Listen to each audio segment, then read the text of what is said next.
हे जगदीश्वर, विचार कर रहा है भक्त कि ऐसे जगदीश्वर को मैं क्या दूं और मैं क्या दे सकता हूं भगवान।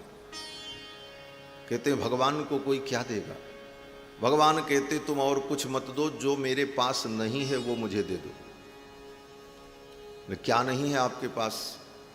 बोले भगवान के पास सब कुछ है, लेकिन भगवान के पास मन नहीं है। जब भगवान को मन की जरूरत पड़ती है तो भगवान को मन कहीं से अरेंज करना पड़ता है। आज की भाषा में कहा जाए भगवान के पास मन नहीं है। श्रीमद् भागवत में जब रास लीला का प्रसंग आया तो वेदव्यास जी कहते हैं कि कोई काम बिना मन के नहीं होता। अब भगवान के पास मन ही नहीं है, रासलीला कैसे हो? तब भगवान को मन की व्यवस्था करनी पड़ी। भगवान पिता रात्रि शरदोत्फुल्ल मल्लिका वीक्षरन्तुम मनश्चक्रे योगमायामुपाश्रितः। भगवान ने मन को बनाया अपने लिए, टेम्परेरी मन, थोड़ी देर के लिए काम करने के लिए। तो भगवान के पास मन नहीं है। और बड़ा रसिक भाव कि मन तो भगवान का था, लेकिन उस मन को श्री राधा रानी ने, रासेश्वरी ने चुरा लिया, इसलिए ठाकुर जी का मन भी उनके पास नहीं रहा। भगवान ने कहा मन मेरे पास नहीं है, हे भक्तों तुम मेरी एक सहायता करो। बोले क्या करो? बोले अपना मन तुम मुझे दे दो। इसीलिए गीता में भगवान कहते हैं मन मना भव मद भक्तो मद याजी माम नमस्कुरु। भगवान को मन की जरूरत, भगवान को आपके तन की जरूरत नहीं, भगवान को आपके धन की भी जरूरत नहीं। भगवान को अगर जरूरत है तो आपके मन की जरूरत है। और यही विडंबना है, जीव भगवान को धन देने को तैयार है, हजारों रुपए लाखों रुपए दान कर देगा भगवान के नाम पर। लो महाराज, तन भी देता है, सेवा करता है, दौड़ता है, लेकिन मन संसार को दिए रहता है। मन उसी बेटा बेटी परिवार पुत्र और संपत्ति में लगा रहता है। मन हम भगवान को नहीं दे पाते। और भगवान कहते तुम मन ही मुझे दो। तन से तुम चाहे जहां रहो, तन तुम संसार को दे दो, क्योंकि संसार के लोग तन चाहते हैं, संसार के लोग धन चाहते हैं, संसार के लोग मन नहीं चाहते। आज संसार दुखी क्यों है? आज ही नहीं, अनादिकाल से संसार में दुख का मूल कारण क्या है? अगर विचार करो तो दुख का मूल कारण यही है कि सब लोग आपके धन को और आपके तन को चाहते हैं, आपके मन को कोई नहीं चाहता। सब अपने मन की चाहते हैं, हमारे मन का मन। आपका मन क्या कहता है? आपके मन की खुशी किसमें है? ये संसार को चिंता नहीं है, उसको अपने मन की चिंता है। और हम अपना मन लेकर के सबकी झोली में डालते फिरते हैं। परिणाम बोले उस मन की दुर्दशा होती। हर जगह मन को दुख होता है, मन को ठोकर मिलता है, मन ठुकराया जाता है, फिर भी उस ठुकराए हुए मन को ठाकुर के चरणों में हम समर्पित नहीं कर पाते। भगवान कहते हैं जिस मन को तुम्हारे दुनिया ने ठुकराया है, उस मन को तुम मेरी झोली में डाल दो। तुम्हारे मन को उठा करके लोगों ने कचरेदान में डाला, तुम मेरे पीताम्बर में डाल दो, मेरी झोली में डाल दो। तुम्हारे मन को मैं संजो करके रखूं। लेकिन जीवात्मा अपने मन को भगवान में नहीं लगाता। भगवान को मन की आवश्यकता है।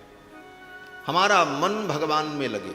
जेन केन प्रकारेण मनः कृष्णे निवेशये। जिस किसी भी प्रकार से हम अपने मन को कृष्ण में लगा लें, और यही मुक्ति का हेतु है, यही कल्याण का हेतु है, यही आनंद का हेतु है। तो भगवान में हमारा मन लगे, हम भगवान को अपना मन दे दें। भगवान कहते अपना मन तुम मुझे दे दो और मुझे कुछ नहीं चाहिए। तो भगवान के चरणों में हमारा मन समर्पित हो, यही सारी कथाओं का, सारे चरित्रों का, सारे शास्त्रों का एकमात्र उद्देश्य है। पुराण से लेकर वेद पर्यंत समस्त शास्त्रों का महातात्पर्य अगर कुछ है तो वह महातात्पर्य यही है कि हमारा मन जिस किसी भी प्रकार से भगवान में लगे।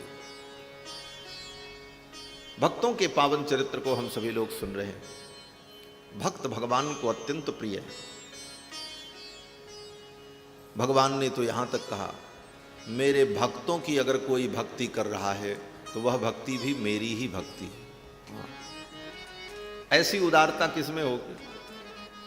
भगवान कहते मेरे भक्तों की जो भक्ति कर रहा है वह भी मेरा ही भक्त है, उसको भी मैं अपना भक्त ही मानता हूं। भक्ति है। बोले श्रीमद् रामचरितमानस में इसको भगवान ने 7वीं भक्ति कहा। सातम सम मोहि मैं जग देखा, सातम सम मोहि मैं जग देखा, मोते अधिक संत कर लेखा, मोते अधिक संत कर लेखा, मोते अधिक संत कर लेखा, मोते अधिक संत कर लेखा, सातम सम मोहि मैं जग देखा, सातम सम मोहि मैं जग देखा, सातम सम मोहि मैं। श्रीमद् रामचरितमानस में भगवान जब 7वीं भक्ति का वर्णन करते हैं तो भगवान कहते हैं, सातों सम मोहिमय जग देखा, मोते अधिक संत करी लेखा।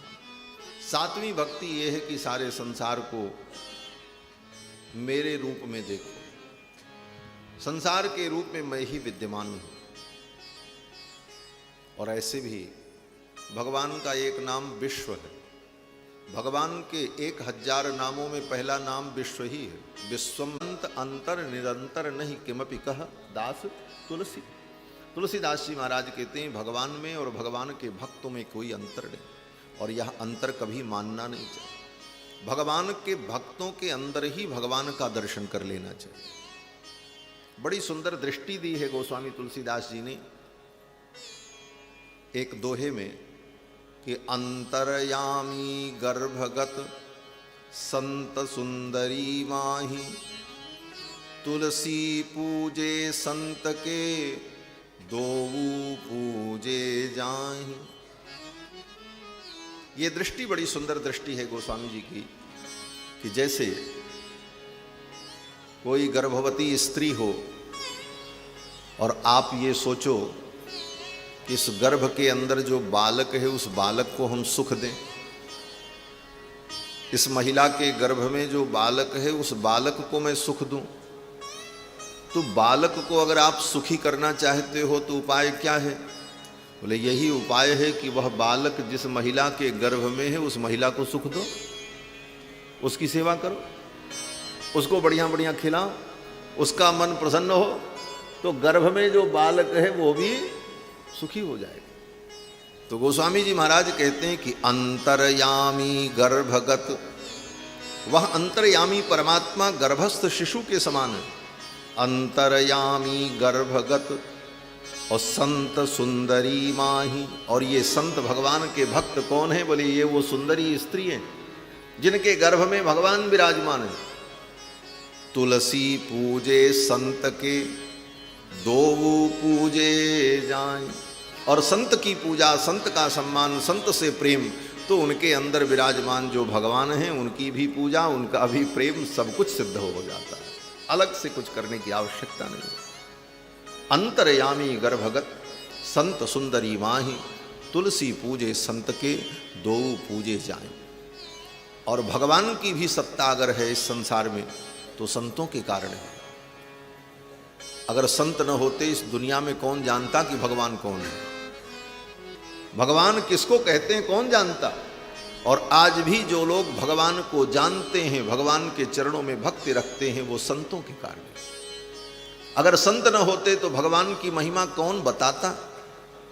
भगवान की इतनी बड़ी महिमा है, भगवान अखिल कोटि ब्रह्मांड नायक हैं, सर्वेश्वर हैं। अकारण करुणा वरुणालय हैं, कर्तुम अकर्तुम अन्यथा कर्तुम समर्थ हैं। भगवान की इस महिमा को संसार कभी न जान पाता अगर इस दुनिया में संत न हो। इसलिए अपने गुरुदेव की आज्ञा मान करके श्री नाभादास जी महाराज ने संतों के चरित्र को ही गाया। श्री गुरु अग्रदेव आज्ञादयी संतन को जस गाव, भव सागर के तरन को नाहिन और उपाव। भव सागर से पार जाने का और कोई उपाय नहीं। भगवान के भक्तों का गुणगान करो और भगवान के भक्तों की महिमा में भगवान की महिमा भी सिद्ध होती है। कल के प्रसंग में आप सभी लोगों ने श्री नाभादास जी महाराज के चरित्र को सुना। संतों की सेवा से, संतों के सीथ प्रसाद के सेवन से ऐसा चमत्कार उनके जीवन में हुआ कि समुद्र में डूबती हुई जहाज को वहीं से देख लिया और जिस पंखे से अपने गुरुजी को हवा कर रहे थे उसी पंखे की हवा से जहाज को किनारे लगा दिया।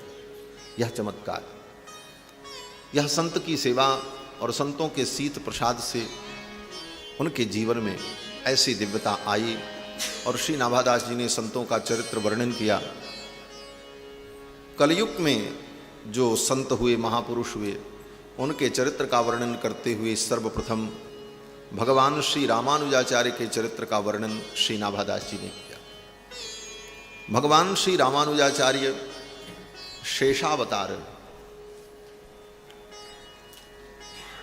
सतयुग में जो शेष हैं, त्रेता में वही श्री लक्ष्मण हैं और वही द्वापर में श्री बलदेव जी हैं और कलयुग में वही भगवान रामानुजाचार्य हैं। आदौ जगदाधार शेषः तदनु सुमित्रानंदन वेशः, और फिर वही त्रेता में सुमित्रानंदन है और तदुपरि धृत हल मुशल विशेषः, और द्वापर में वही हल मुशल को धारण करने वाले श्री बलदाऊ जी हैं, बलराम जी। तदनंतर मम गुरुवर एषः, और इसके बाद इस कलयुग में भगवान श्री रामानुजाचार्य के रूप में शेष जी का अवतार हुआ।